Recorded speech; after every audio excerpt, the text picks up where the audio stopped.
मांस का मूल्यमगध सम्राट बिंदुसार ने एक बार अपनी सभा में पूछा, देश की खाद्य समस्या को सुलझाने के लिए सबसे सस्ती वस्तु क्या है? मंत्री परिषद तथा अन्य सदस्य सोच में पड़ गए। तब शिकार का शौक पालने वाले एक सामंत ने कहा, सबसे सस्ता खाद्य पदार्थ मांस है। इसे पाने में मेहनत कम लगती है और पौष्टिक वस्तु खाने को मिल जाती है।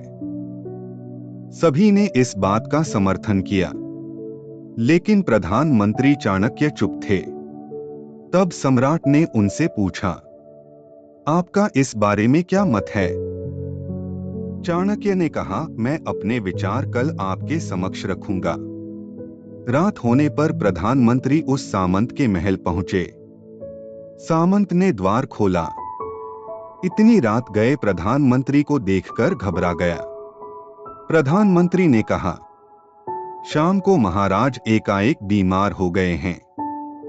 राजवैद्य ने कहा है कि किसी बड़े आदमी के हृदय का 2 तोला मांस मिल जाए तो राजा के प्राण बच सकते हैं। इसलिए मैं आपके पास आपके हृदय का सिर्फ 2 तोला मांस लेने आया हूं। इसके लिए आप 1 लाख स्वर्ण मुद्राएं ले लें। यह सुनते ही सामंत के चेहरे का रंग उड़ गया। उसने प्रधानमंत्री के पैर पकड़कर माफी मांगी और उल्टे 1 लाख स्वर्ण मुद्राएं देकर कहा कि इस धन से वह किसी और सामंत के हृदय का मांस खरीद ले। प्रधानमंत्री बारी बारी सभी सामंतों, सेनाधिकारियों के यहाँ पहुंचे और सभी से उनके हृदय का 2 तोला मांस मांगा, लेकिन कोई भी राजी न हुआ। उल्टे सभी ने अपने बचाव के लिए प्रधानमंत्री को 1 लाख, 2 लाख, 5 लाख तक स्वर्ण मुद्राएं दी। इस प्रकार करीब 2 करोड़ स्वर्ण मुद्राओं का संग्रह कर प्रधानमंत्री सवेरा होने से पहले वापस अपने महल पहुंचे और समय पर राजसभा में प्रधानमंत्री ने राजा के समक्ष 2 करोड़ स्वर्ण मुद्राएं रख दी। सम्राट ने पूछा, यह सब क्या है? तब प्रधानमंत्री ने बताया कि 2 तोला मांस खरीदने के लिए इतनी धनराशि इकट्ठी हो गई, फिर भी 2 तोला मांस नहीं मिला। राजन, अब आप स्वयं विचार करें कि मांस कितना सस्ता है। जीवन अमूल्य है।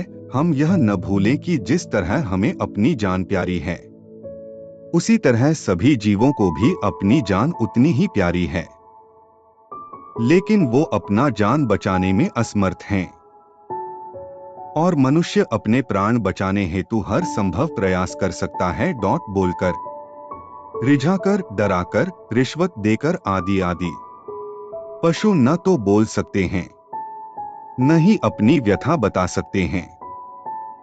तो क्या बस इसी कारण उनसे जीने का अधिकार छीन लिया जाए? शुद्ध आहार शाकाहार, मानव आहार शाकाहार।